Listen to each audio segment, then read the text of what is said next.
Hello, welcome to today's webinar. My name is David Harper and I'm with the Creative Industries Division, part of the State of Hawaii's Department of Business, Economic Development, and Tourism. On behalf of Georgia Skinner, who is our Chief Officer and the founder of Creative Lab Hawaii, welcome to today's Indigenous Storytellers webinar. To give you some background as far as the program, Creative Lab Hawaii, it's a workforce development program that supports our creative entrepreneurs here at home by supporting their career and their projects and helping them create a path to monetize their work. Since its inception in 2012, the program has supported thousands of creative entrepreneurs within the state through a variety of training and development programs similar to one that you're attending today. If you'd like to learn more about us and our programs, please visit our website, creativelab.hawaii.gov. Okay. We would also like to extend our gratitude to the Writers Guild of America West and Terry Lopez. Terry is the Director of Inclusion and Equity Department within the organization, and she has been a very valuable partner. Now on to our moderator. Born and raised on Oahu and recently cresting his 26th year in Hawaii's creative industries within production, marketing, and design, focusing on content creation. Jason Suapaia is currently the communications manager at HEMIC, and he's also a consultant for creative industry professionals. His experience as a seasoned executive spans over 16 years to include managing staff, creative professionals, and various media projects at companies such as 1013 Integrated, PBS Hawaii, and Ocean Blue Hawaii. He has been executive producer and creative team lead on various integrated campaigns, local and national commercial productions, corporate branding, and graphic design projects for a wide variety of clientele. He's managed various production studio operations, coordinated technical and creative teams, and produced event productions of all sizes. Jason also co-founded the Ohina Short Film Showcase in 1999, served as the board president for the Film and Video Association of Hawaii from 2009 to 2016, and co-hosted a TV show on OC16 for 4 years called Hawaii's Real Stories. Jason, the floor is yours. Take it away. Well, thank you, David. Appreciate it. Aloha, everybody. Thank you for joining us today. In a moment, I'll introduce our panelists, our esteemed panelists here. But first, I want to share a little bit about our webinar. Our conversation tonight is with our panelists will last approximately 40 to 45 minutes, which will leave us about 10 to 15 minutes for questions from our viewers that are logging on here on this webinar. Please post your questions by using the Q&A function on your screen. And our Creative Lab Hawaii Executive Director, Michael Palmieri, will curate the questions, and we will choose those questions from the queue when we start that portion of the program. So if you have any questions, please put them in the Q&A for later in the program. Okay, so now to our esteemed panelists, welcome tonight. Hailing originally from her Haudenosaunee homelands, upstate New York, Kelly Lynn D'Angelo has done her fair share of storytelling in different mediums, including writing for television, musicals, films, books, and animation. Her recent credits include Miracle Workers, adult films Final Space, Cartoon Network's Mao Mao, and Hasbro's My Little Pony Equestria Girls. You can catch her on various online platforms from Twitch to YouTube as a professional dungeon master for Dungeons and Dragons, Geek and Sundry, and College Humor, BuzzFeed, and so much more. We will give you everybody a round of applause after I do my intros here. Lucas Brown Eyes is a Native American comedian and TV writer from the Pine Ridge Indian Reservation. He has been staffed on over 100 episodes of television with Netflix, Fox, Freeform, Disney, and PBS. He is from the Oglala Sioux tribe, and he has always believed he was going to make TV one day. In fact, his Indian name is literally translated into storyteller. He became an award-winning filmmaker at Orange County High School for the Arts. He's attended USC, where he earned a BA in cinema television production. And in 2014, he was accepted into the ABC Disney writing program. Since then, he's worked on Netflix, Alexa and Katie, Freeform's Young and Hungry, Disney's Casey Undercover, which is a favorite of my daughter's, by the way, PBS Future Proof, and Fox's Reservations. And he currently has the first Native American family comedy in development at 20th Century Fox. And our other panelist, Na'alehu Anthony, is a native Hawaiian from Ka'ava, Oahu, and is the founder of Paliku Documentary Films, and the co-founder of Oiwi Television Network. Na'alehu has a vast array of experience in the film industry and has been immersed in the Hawaiian community throughout his life. His desire to give voice to Hawaii stories as told by Hawaiians from our perspective is the very reason Na'alehu pursued a career in film and television. Na'alehu's other great passion is being part of the voyaging community as a crew member since 1996, and more recently as a captain aboard Hokulea. His voyaging experiences have shaped and defined him as a person and has a focal point for his films. He was in charge of onboard communications for the team that documented the worldwide voyage, and he has sailed personally multiple legs of that journey, literally thousands of miles and thousands of hours of material. So welcome to our panelists. Thank you guys very much for being here with me and with the team at CID and all the participants of this webinar. Kind of want to get started here with, we gave some bios, but let's just right out of the gate talk about, like, how has COVID-19 and this pandemic affected your work, or what challenges have emerged from this? Kelly, let's start with you. Yes, Segon, hello everybody, Tuscarora Bear Clan. I would have to say that with COVID, it's pretty much set every industry aloft in its own ways, and you've had to be creative in your own sort of approach as to how to navigate this new world that we're all facing. And personally, I've been on 3 different shows during the pandemic, and I'm one of the few writers who's been in several rooms right now, several digital rooms. It's been unique in terms of the process. Traditional television has you sitting around a table or in a room together, breaking story.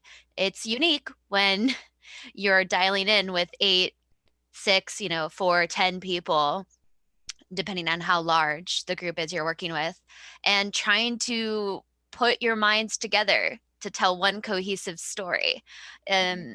You take a lot on physical cues, so kind of learning the new cadences of a Zoom discussion.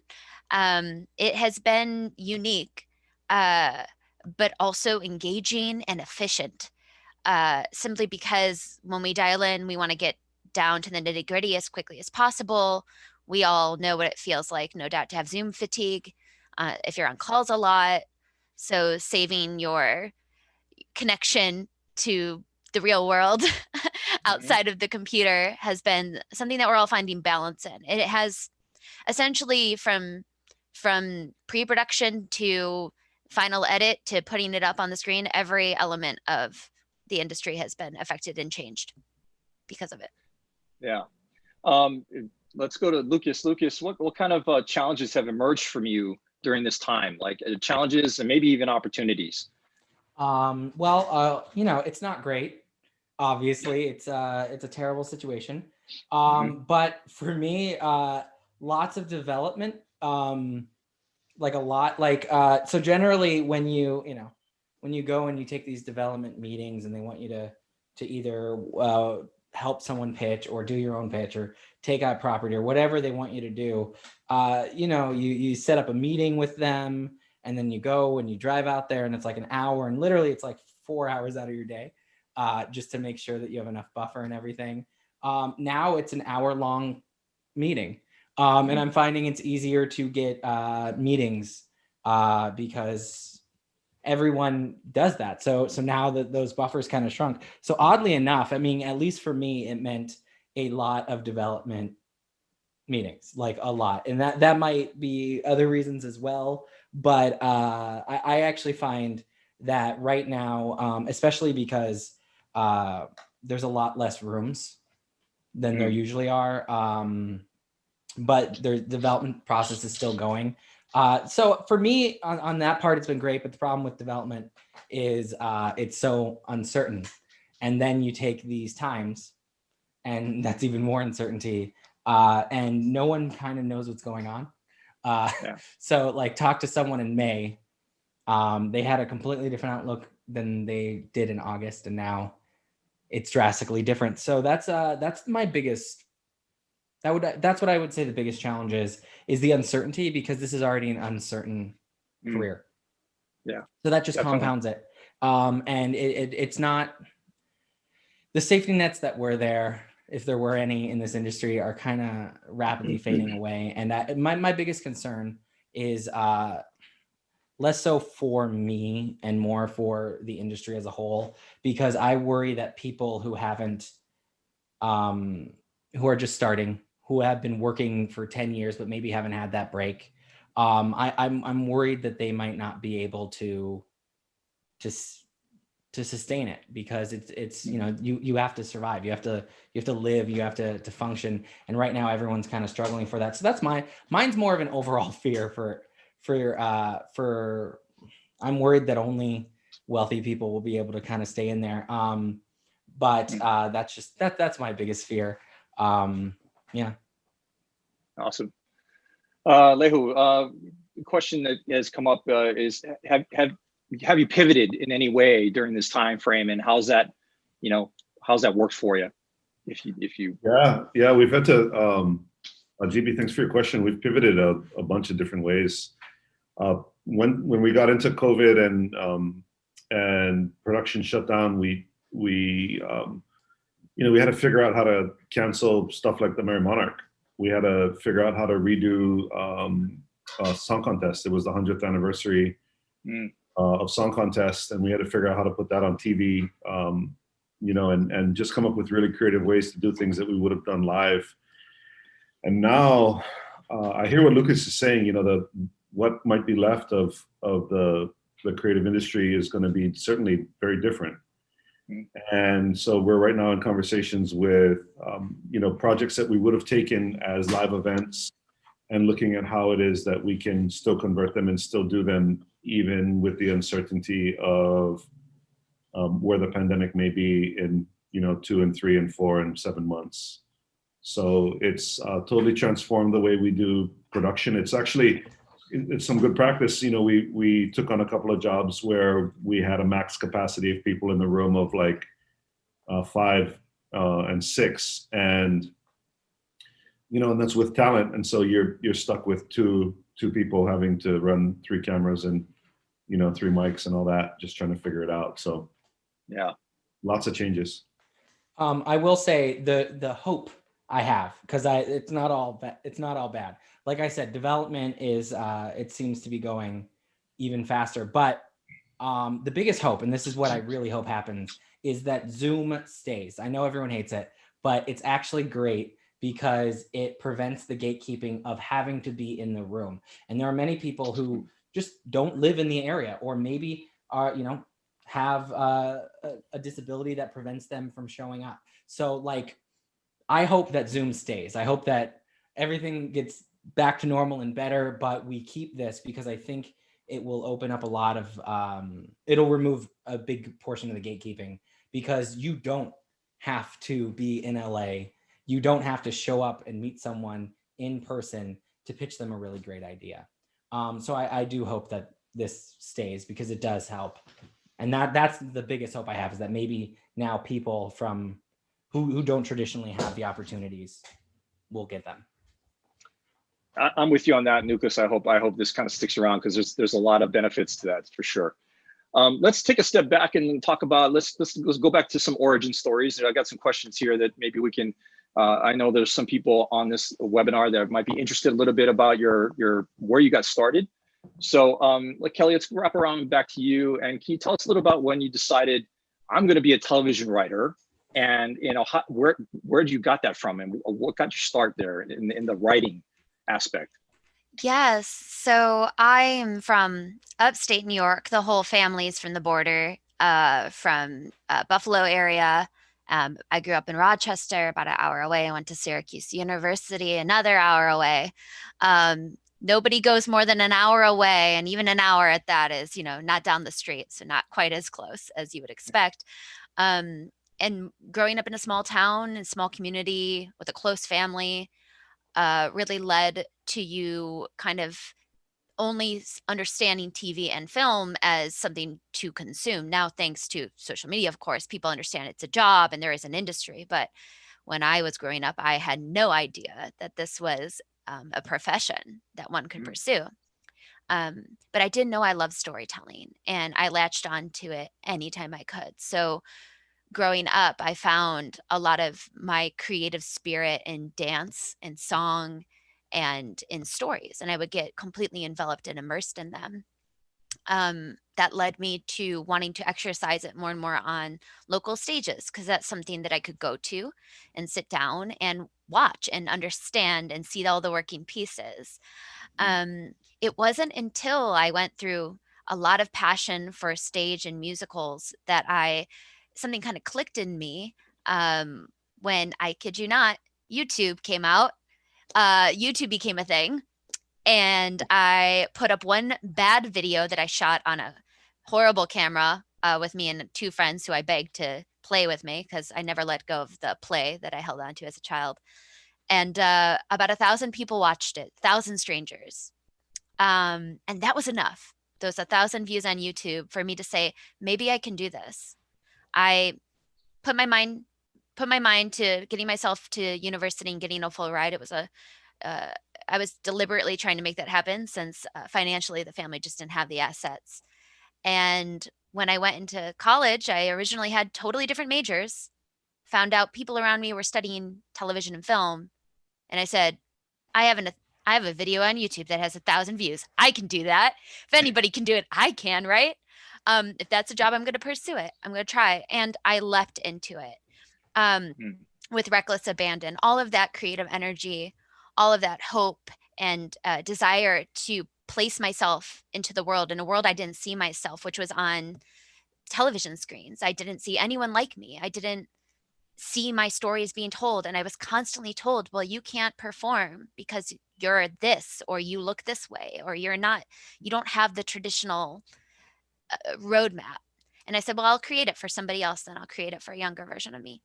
Put my head to it and just started studying. I moved out to LA. I got as much experience as I could, saying yes to things. And eventually, with enough of the power of community around me, I got my first television writing job out of here after about 4 years of hard work. Wow, amazing. I'm going to circle it back around to you and for another question. But Lucas, let's talk a little bit. You have a very unique story about how you got started that you shared last night. Can you just share with the viewers, like consolidated, because I know that the part of your sitcom or your comedy you're doing is based on this, but just really quick, if you could just share your story. Yeah, so I'm Oglala Lakota. My family's from South Dakota, Pine Ridge Indian Reservation. A place Time magazine called the most dangerous place in America. We just called it home. But despite living in a place that's rural, out of everyone's consciousness, low life expectancy, all that stuff, I lived in a giant loving family. It was me, my mom, my brothers, my aunt, my grandma, my uncle, my cousins. It was just everyone. It was tons of people. And we were family. We were tight. And then one day it kind of all changed. I'm woken up in the middle of the night and I find out my oldest brother died. Pine Ridge also has a very high suicide rate.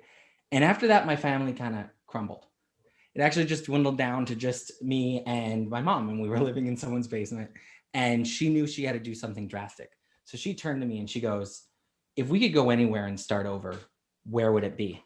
Now I'm 13 and I'm dumb. So I go, Hollywood, because I was a jazz hands kid. And I was that type of kid who did a lot of jazz hands and performed a life that way. And then she did something equally as dumb. She goes, okay. So we packed up all of our stuff. We hopped in a crappy van and we moved to Hollywood. It was Santa Ana. It was nothing like Hollywood. It's like 2 hours away, but it had palm trees. And you could drive to Hollywood. So to us, that's exactly the same. And it's funny because like you said, I sold a show based on this. And people often ask me, because it's kind of an out there show. They say like, oh, your pilot, well, what about it is true? And I'm like, It's all true except for the responsible parts. Fox actually made me make my mom and my family more responsible. Because when we got down there, the truth is my mom didn't have a job and I didn't have a school to go to. We didn't have a house or anything. And Fox was like, well, let's make them responsible. They should have all those things. But in reality, we didn't. We just kind of went down there on faith. My mom, the day we get down there, she had this job interview. And then we found out about this art school, and the last day of auditions was also that exact day. So we rush to one, we go to the audition, and they say, well, we like you, but competitive school, you need a script, you need a video. I had never seen what a script looked like. I was always a kid who was annoying because I knew what I wanted to do. Now I didn't know what that meant. I'm like, I'm gonna do TV, and that was it because I knew nothing. But in truth, I didn't know anything. I didn't know what that meant. I didn't know what a script looked like. I never even had a video camera. So that was it. We came all the way down there, and they told us no. It was like, this isn't for you. And it was hard. But then my mom said, no, we're Lakota. We don't give up without a fight.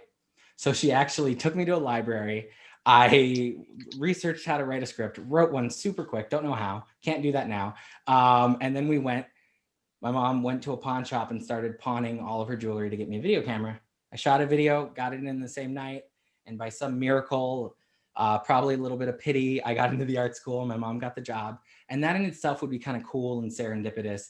But then for me, nothing means anything unless you have your whole family there. So a miracle then happened is my other brother, Lance, got chased off the reservation because he's the kind of guy that gets chased out of places. And then a tree fell on my aunt's house. And these all sound like bad things, and they are. But what it really meant was that within 6 months, my entire family regrouped in Southern California. And I like to say my family is like the Lakota spirit. You can knock us down, but you can't keep us there. And then, the rest is history. But, went to USC, studied production, realized I didn't know how to become a TV writer because I studied production. Was like, oh, what did all the native TV writers do? Realized there were only two that I could find, but they both went through this thing called the ABC writing program. So once again, I pinned all my hopes on a long shot, got in, and that was my big break. Inspirational, man. Thank you very much for sharing that. Lehu, tell us what your first big break was to get in the business.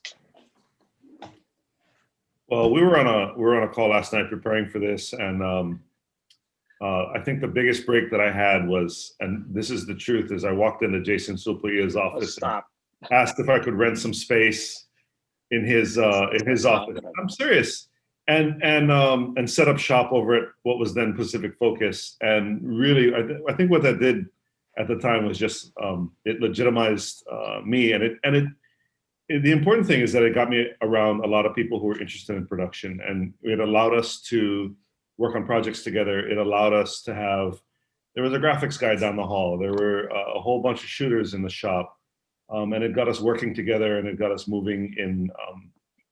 The great part about it was we were never in competition in terms of the kind of work we were taking, but we always collaborated on everything that we did. And, Hawaii, it's like such an interesting set of communities with respect to, TV and film, that at the time there wasn't really any kind of, place you could go to get in, and you had to figure out how to get there. And for me, that was hanging around with the folks at Pac Focus that became 1013, and we built a TV station out of there. And then when we got our legs under us, we moved on and kept going. But we've always been close and working towards similar things. So, yeah, that would be one of the big breaks. Well, I'm going to roll right into the next question because let's talk a little bit about OEV TV, because I want to talk about what the motivation is for each of you in how does culture, how does the Indigenous identity, roll into your career path and what you do now. So, Lehu, quickly, just a little bit of background on what was your motivation to getting OEV TV off the ground? Yeah, it's real simple. It's real simple. It was a complicated thing to do, but the motivation is super simple. And it comes from this idea that, mainstream media now mainstream media is like in this kind of ridiculous phase, but back in 2000 and 2001, I had been working in news, and I was a news photographer and editor, and it was clear to me that mainstream media on the inside had a very negative outlook of Native people. And the only time that you saw a Hawaiian name in news was they killed somebody, they raped somebody, they did something bad, they're going to jail, and it was just like it was a very negative kind of space. Mm-hmm. And yet there's all these amazing things that go on in our Hawaiian community. And so when we started OEV TV, the principal idea behind it was this idea that we wanted to be a positive reflection for our community, because there are amazing things going on, whether it's people getting their PhDs, whether it's these unreal programs that people start in their communities to solve for something. And so that's really kind of how we took on the storytelling, and that was our perspective from the very beginning. And over the course of period of time, these several years, and just rolling right into the worldwide voyage, have you seen that impact on, with the community, with the Hawaiian community, and overall worldwide, that engagement?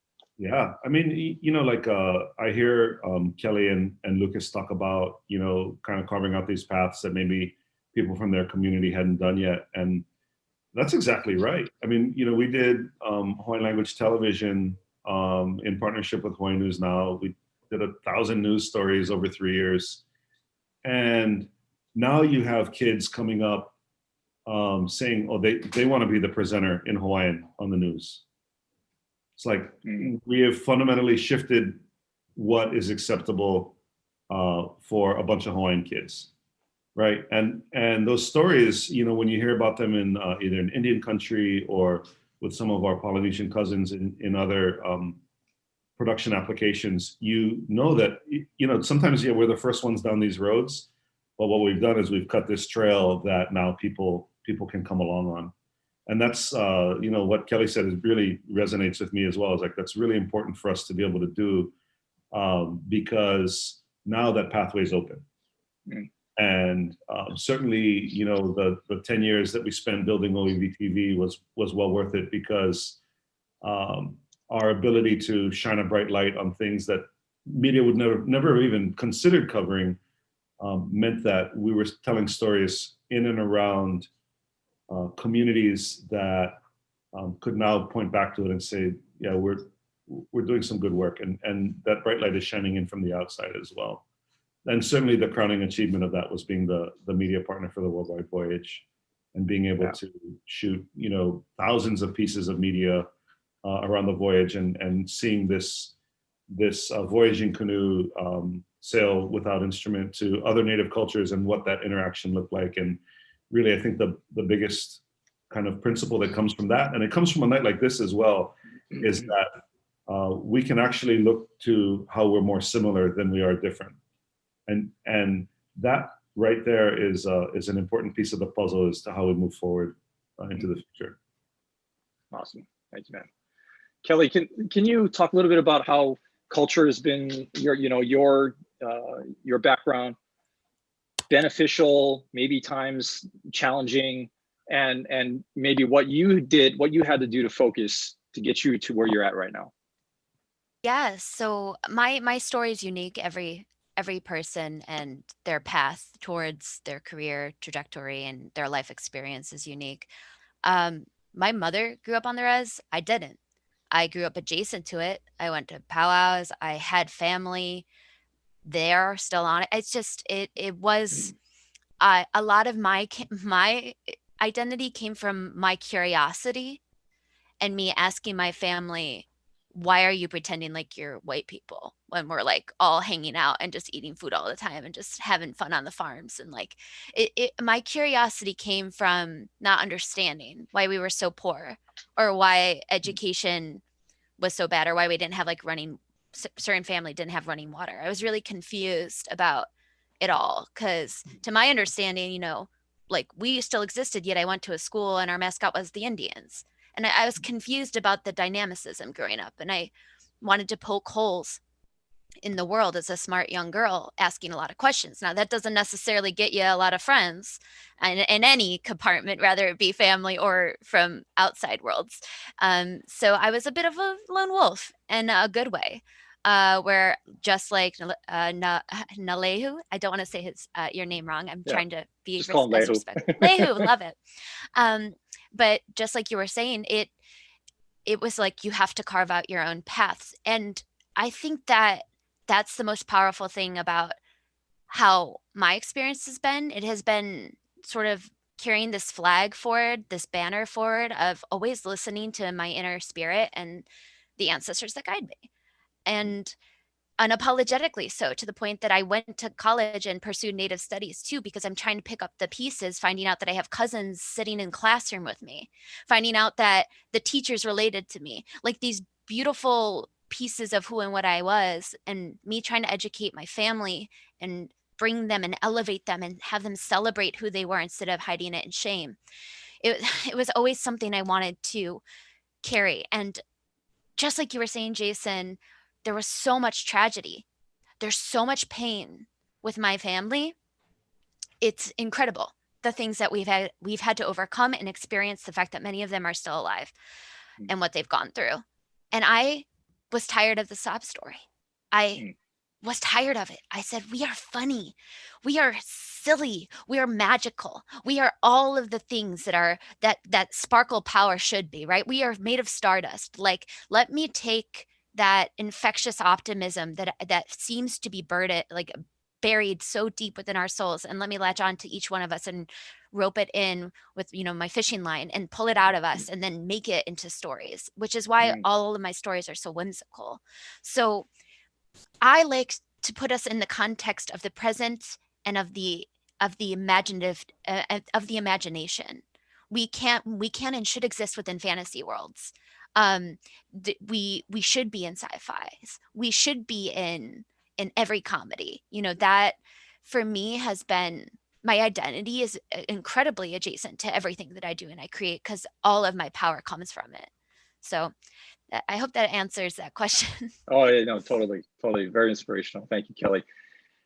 Lucas, you with the magic hands, work in LA, or what is it called? Jazz hands. Sorry, jazz hands. Magic hands is good too. I like magic hands could work. I'm just curious. You over 100 TV. You've been on staff for over 100, which is that is a phenomenal number, regardless. But tell us a little bit about maybe some challenges that you've you come into probably a situation where it's you're already doors are already kind of like not sure whether they're going to shut or not, but give us some a little bit of what your challenges were and how you overcame them, because that got to be a hard one right out of the gate, coming out of the Disney writing program, and then here I am. How did you do that? So like I said, the Disney writing program was my big break. I actually staffed on a show the first week out, so I can't really say I did the program because I broke it and I never went back. So like people are like, what is this program like? I'm like, I don't know. I staffed the first week out and continue to staff, which is good. That's what you want. But yeah, so I staffed on a show called Young and Hungry, and that ended up going for 5 seasons. So that was very lucky. I will say that. But there are a lot of challenges. Like I said, this was only 6 years ago. Like, it was not that long ago when I first started, 6 years ago. I found two Native writers. Like, that's so little at the time. So I quickly, I started running the joke room on Young and Hungry, and I got the reputation of kind of the funny guy. And like, literally I'd be hired to punch up people's scripts and do all this stuff, and people would hire me just specifically to bring jokes. And I still got the comment, are natives funny? And I'm like, dude, you are paying me so much money. I'm like, yes, we are. That's why I'm here. So, there's still that stereotype, even though they know for a fact, even though you're right in front of them. And you're helping them, you still get that. So there's that. And then, you know, this 2017, I sold my pilot based on that story I told you guys. And when I walked into the room, I told them like, oh, no Native American pilot has ever sold. And that was we've debated whether I should say that. But I wanted to remind them like where we are in that stance. And I wanted, more importantly, to give them the opportunity to right that wrong. But it could easily backfire because that could have been defensive. Thank God the studio was like, oh, I'm so sorry about that. That is just our bad. And they took the fault for the entire industry. And you know, they bought it. So it's great. But yeah, that was 2017, 3 years ago. 3 years ago, no pilots. Now there's a few, which is great. But 6 years ago, not that many Native writers. Now more than a handful. And that is a huge change. So the change is happening rapidly, but there's still so many obstacles. So I went 5 seasons without an agent. I got it close a few times, but at my level, at like 5 seasons in, couple of TV shows under your belt, you get kind of bigger agents, I guess, and they would have to get it approved, and it kept on not happening. And I eventually just asked one, and like on the low, he's like, they don't think Native projects can sell, and like that's what I was told. I eventually talked to an executive about that. She got so mad, she set me up with an agent that she actually liked, and she's like, this is one of the best. So I got her, and then a month later, I sold Reservations. So like I say, 5 years or 5 seasons to get an agent, not 5 years, 5 seasons to get an agent, about a month and a half to sell a show. So there are a lot of roadblocks. I heard that agents are much more open to Natives as writers and everything. But that gatekeeping is still there because we'd have equal representation if it wasn't. So yeah, that's the kind of the challenges you face, is the stereotypes. And then I think what every Indigenous person faces, which is the erasure, you're not thought of when they're looking for someone, they're not thinking of you. And that's the biggest challenge, I think, to overcome, because once we're included, we're going to shine. And honestly, with the talent coming out and all the new things, we're going to shine anyways, regardless of whether they think of us, and we're going to make them think of us. So I have high hopes for the future, but it was a challenge. Well, keep up the good fight, man. Lehu, I want to talk a little bit about, here's a question for you. Can you talk a little bit about how storytelling fit into Hawaiian history, as we were all oral people, and that continues in the work that you do? So what's the, you talked about it last night a little bit. Let's touch base about that history. Yeah, I mean, I think this goes right along the lines of what Lucas was just talking about. You know, there's this idea that, you know, somehow our convention of storytelling doesn't fit into, you know, mainstream story. And yet, you know, it seems like in a lot of ways, Hollywood has run out of stories to tell because they keep redoing whatever worked, you know, 10 years ago. And I would agree also with the idea that, you know, Native storytelling in the modern context with respect to, you know, Hollywood and other large industries is on the rise. And, you know, it's been on the rise for some time. I mean, and what we're seeing now are the fruits of that labor, right? And that, you know, people are selling shows, and that these perspectives are not only grabbed onto, but they have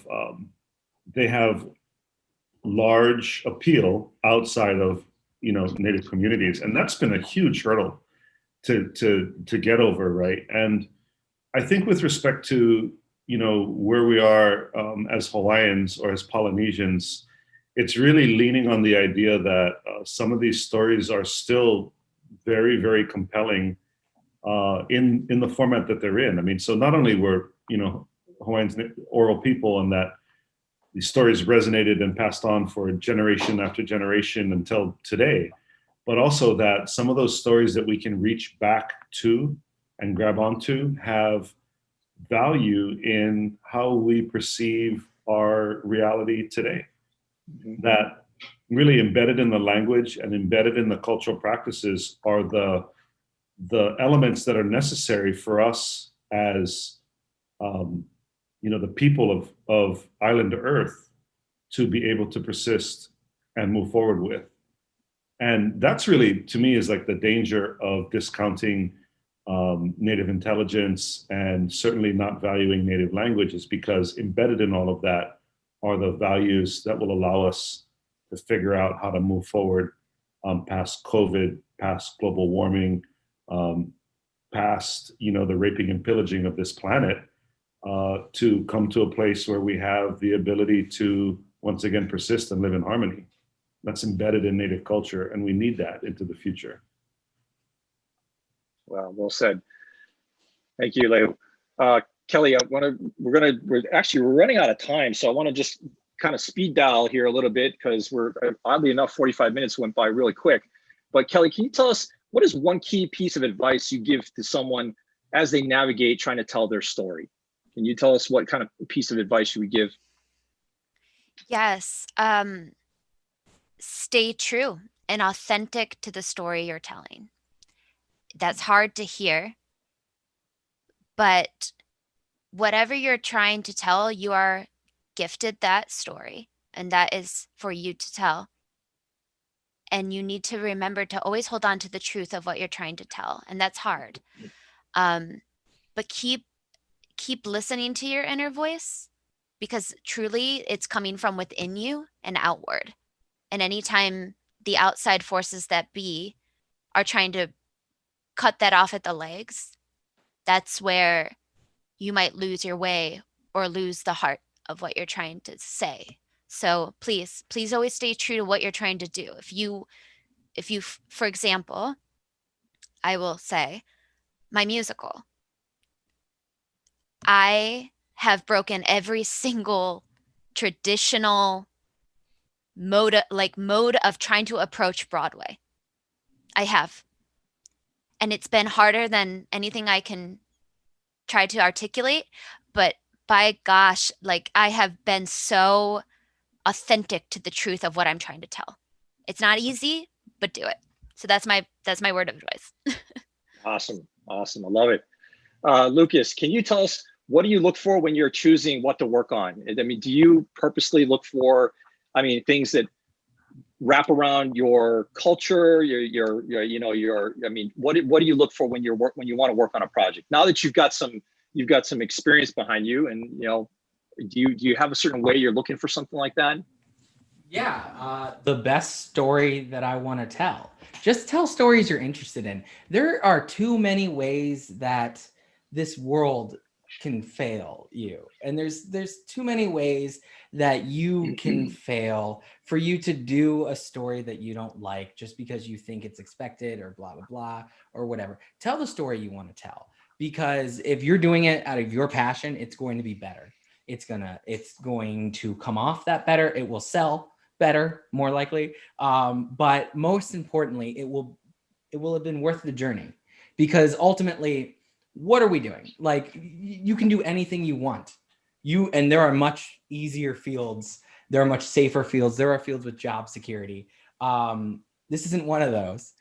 So tell the story you want to tell, because ultimately that's when you'll be the happiest, and it'll work out. Because when you're telling a story that you want to tell, that you are uniquely suited for, because you should always know your voice and what makes your voice unique, because it doesn't matter what school you went to. It doesn't matter your classes. It doesn't matter your job. What matters is what makes you unique. Why should you tell this story? And why do you find it interesting? And if you focus on those things, not only will your art be better, but you will enjoy life more. Well said, man. Well said. Lehu, I'm going to round it off with you. I think we're going to check on what kind of questions are coming through the Q&A chat room. But what does the future of storytelling and filmmaking look like in this time of COVID for you, and maybe a little bit beyond? Some of the things that you've learned during this time, you mentioned at the beginning, is adjusted, but like, what are we looking at beyond this? Yeah, I mean, I think that we're looking at completely renegotiating the way at which broadcast media helps to tie us all together. I think that, there's all this talk of a vaccine dropping in the next month or 2 months or 3 months. But I think that the fundamental way at which we have had to make choices in terms of how we engage outside of our bubble really points towards, everything from what Lucas was talking about with, needing Zoom rooms to have access to creative meetings, to broadcast being kind of the precursor to getting back into a stadium together to enjoy hula and dance and each other in those kinds of settings. And what it does is it sets us up as a community to, I think, really concentrate on what are the best practices. It's like, we have these best practices as storytellers or in production based on being efficient and staying within budget, but now we're talking about like life and death. We're talking about not being the super spreader event that's on national news, and so like we're in negotiation right now with what would have been a very large live event that we would have broadcasted, to changing it into something that would be live to tape, that no one would get to see live, and that the broadcast would be the only way people could watch it. And that fundamentally changes relationships with people. And it changes the way our community gathers. And there are these concentric circles of things that then shift because 100,000 people, don't go to Hilo for the Merry Monarch, or and so all of that, I think, requires us to really think about like what's important.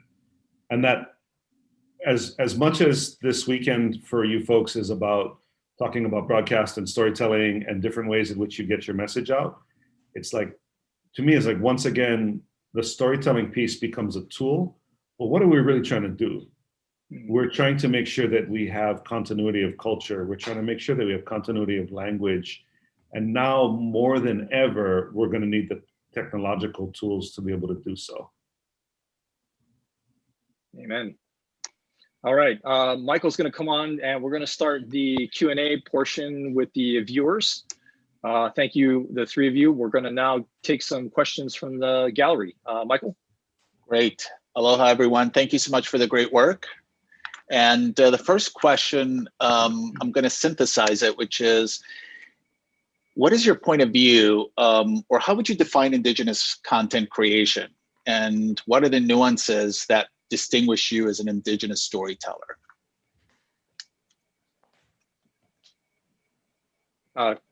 Kelly? Yes, I think I kind of touched upon that earlier. For me, the nuance of Indigenous storytelling, at least, or creating Indigenous stories, when I moved out to LA, my community became my city Indian community.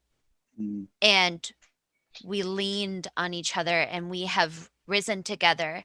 Those that I met 10 years ago are now spreading their wings and hitting varying levels of success, all at the hand of us, all lifting each other up because of it. So while we're in a industry that is, very overwhelming for those of us who are not from the city and don't quite understand the inner workings of it all, when you do have your community and you rise together and you bring that forward, you're all, on the equivalent, I guess today would be the group chat, all laughing about things together while, somebody else is calling the shots. And eventually one day we will be carving that path forward, because just like we were talking about, each one of us are kind of trying to make it easier for the person behind us who's trying to get ahead. So I hope that answers at least that question for me. That's fantastic. Michael, or you want to go around the room? I was just going to say, does anyone want to add anything to what? Lucas? Yeah. I'm Native, I'm Indigenous, and I'm a storyteller. That's all it takes for me. Like, you being an Indigenous person is, an act of resistance, and you telling your story is an act of not only resistance, but tradition. Go and do it. That's all it takes. Don't let anyone tell you how you should be living your life. I know that there's so many communities that through, and maybe I'm just speaking for my own. I'm only going to speak for my own family and whatnot, but there's this fear of, of sharing our stories, of sharing all this stuff, because traditionally so much has been taken from us. So you almost ask for permission, right? But it's also like my life story is my story. And if it's your story, if you're telling the story of your life, and you're sharing what you believe, you don't need permission to do that. That is your story. So yeah, just if you're Indigenous, you're a storyteller. That's Indigenous storytelling to me. And as long as you stay true, and you don't just stay true to it, and that will be Indigenous storytelling. Great, perfect, awesome. Lehu, did you want to chime in, or are you good? If not, we can move on to the next question. Yeah, I mean, I guess the only thing that I would add, Michael, is that in the earlier panel that I did with some of the fellows, it's just like, what's your Kuleana? What's your responsibility? What's your jurisdiction in terms of that? And you got to constantly ask yourself that and figure out how you fit into that. But I completely agree with Lucas and Kelly. That's great, thank you. So moving on to the question is specifically asked Lucas, though I'd like to open it up to everyone else, which is when working in the entertainment industry, how have you handled basically stereotypical discrimination and or racism, whether it be from peers, your management, how did you manage around that? How did you, how were you able to diffuse the situation in order to continue to work with these individuals? What did you do to help, set that aside and move forward? So, the right answer is like, stand up to it, and show them that they're wrong. That is hard. And that could possibly get you fired. And that would be on them. That is their fault that they did that. But a lot of times people don't like to be called racist, even when they're being racist. And that sucks that you're put in that situation. But every single time anything like that has happened, for example, it's a joke, right? Like there's a joke that came in that's offensive. You beat it. You create a better joke. You create a better story. You create better alternatives.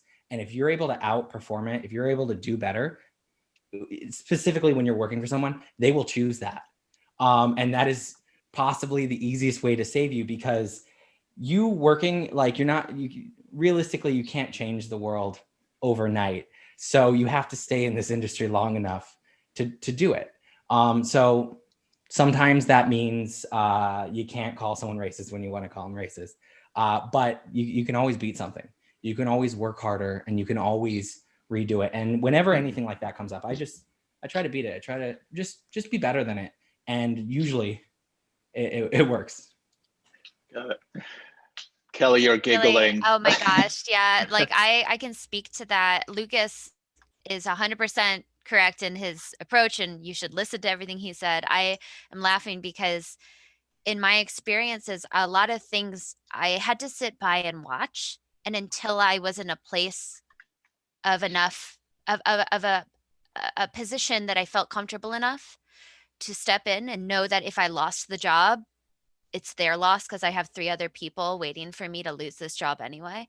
It was like I set myself up for such success that I can't fail anymore. So now I'm going to make it my mission to eventually allow people to always be able to speak up when they receive that sort of discrimination. I don't think any of us want that moving forward, but it is an ignorance level that is higher than most people realize when approaching our stories and our people, and trying to help re-educate people from a fundamental preschool level. It is exhausting. So, one step at a time, but we're getting there. Great. All right, so I'm going to synthesize a handful of questions that have been asked. Wait. Oh, sorry. I do want to answer. All right, good. This is important, and I'll tell you why it's important, Michael. It's because the version of racism that we see is much more nuanced now. I think in the 50s and 60s and 70s, they just come out with a sledgehammer of it and use terms and viewplanes that were just like very, very sinister in just flat out. And now it's nuanced. And now it's nuanced in funding. I mean, I'll say it like straight up, right? It's like it's not just the way at which the jokes get told, although we see that as well. It's the way at which the dollars are spent. It's like Native Hawaiian is a state language. You should be able to go to any school you want and speak Hawaiian in that school and be taught in that language. I want to make it real clear. Oiwi TV has been specifically not included in state funding for the last 12 years. Right? The only place that you can go to get Hawaiian language is in Hawaii. The only place that you can go to get Hawaiian language on TV is on Oiwi TV. And the fact that PEG funding has been specifically barred from Hawaiian language work and Hawaiian cultural work is a form of racism, straight up. And the only way that we will beat that, besides calling it out on the DBED meeting, is making sure that we do it better. Because at some point, the market will bear the fruit that we are looking for. And you need look no further than Lucas and Kelly to prove that, right? But the guys who are on the front line doing it, it's a lifetime of work and it's super hard. Mm-hmm. Thank you, Lehu. So call your senator. Got it. Thank you. So this will be our last question in the interest of time, and with your permission to go a few minutes over. And I'm going to synthesize a bunch of these comments and questions that have been coming from both Facebook and Zoom. How can we decolonize the way that stories are told and the ways that stories are being monetized? And if yes, how would we start that process? I'll go. Why not? I'd rather go first because then I don't have to go last. So that one, it's difficult. One, I think it's hard to change industries, whether it be Hollywood or the television industry that's funded through the government. That all seems super hard. The good news is we don't have to. I want to. I definitely want to. I want to get that Netflix contract, but we don't have to. The truth is, right now we have phones. We have cheap cameras. We have a lot of things that are more accessible than ever. And I mean, I'm saying more accessible than 2007. In the past decade, it became insanely cheap to make good quality materials. So we can just make it. It's not the same as mainstream Hollywood success. And that doesn't mean it's worse, just because it's different. So we can do both. We can do Hollywood and we can do our own things. So I think the ultimate act of decolonizing and deconstructing the way stories are told is to just do it on our terms. And that is 100% a possibility, because now more than ever, we have the tools to do it. And I think that helping our community, working with each other, is also more accessible because of the internet. So I think, I would love more programs to help young artists. I would love all that stuff. And I think that it's, the people who, end up doing something, it's going to be our responsibility to give back and do all that stuff. But right now is the easiest time than ever to just go out and decolonize by telling a story you want to tell. And, if everyone on the internet loves it, and who cares if Disney buys it? Like, who cares? It's just your story. In fact, that's the ultimate act of decolonization. So that's what I'd say. It's just tell our stories, because we don't need permission from anyone else to tell our stories. That's great. Kelly?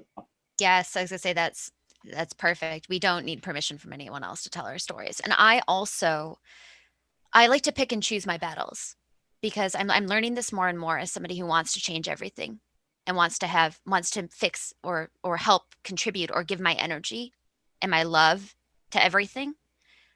It's not about now. It's about seventh generation. It's about looking forward 70 years and looking back, and always living in a stasis of time flow that you understand. I don't see time the way that, you know, a lot of settlers might. And because of that energy flow and the way that it kind of goes through me on that level, I approach it differently. I think I am actively decolonizing. I think all of us are here on this call, by existing and surviving and getting food on the table. But then B, by having a voice and speaking up, and whatever way that looks like for you from all the tools that Lucas just listed off, or if it's about trying to reach an audience and make them hear. You know, for me, I am trying to get some other people to really listen. And even if my story doesn't seem like a native story, it's a native story because I wrote it and it has a native heart, and you'll see it when it's told. And I think that's what's so special about the process of decolonization. It's putting a seed in somebody's heart, and then 70 years later, it's going to be a tree, you know? So that's awesome. Lehu, please. Yeah, I mean, I would agree with Lucas and Kelly, and I think the again, it's like the market will bear different things. You know, the really creative stories that we see coming out, and that if they hit mainstream, at some point they can't be ignored. At some point they cannot be ignored, and those stories and the avenues that we have to tell those stories, not only the internet, but also film festivals and different ways in which we have avenues to find audience. At some point, those become economically viable, and then the market takes them up, right? And that's an important piece of the puzzle, because not for the viability of what that means for the broadcasters, but certainly so that we can make our way and do it, making a living, and being true to the craft, and being true to the stories that are embedded in us. So, you know, it's just a matter of time, because these stories have been around for thousands upon thousands of years, and they will continue to do so. Awesome. Michael, anything else? No, I think we're good. Thank you all. Jason? All right, well, it's about that time, guys. It's been really great to have you on this panel. Thank you very much for your time. We've got another day with our fellows tomorrow, but you know, I'd like to thank Kelly and Lucas and Na'alehu for a great conversation tonight. No doubt this is not where it ends. These conversations and the stories will continue to grow from here, and I encourage everybody to do that who may be listening on this webinar and on Facebook. The next webinar for Creative Lab Hawaii will be Saturday, December 5th, 2020 at 1 p.m. And the topic is going to be creating content for the theater. If anybody's interested in that, please visit creativelab.hawaii.gov for registration information. On behalf of the state of Hawaii and DBED, Creative Industries, and the Writers Guild of America West, mahalo, and have a great evening. Thank you guys again for joining us, and everybody on here. Everybody have a great night. Aloha.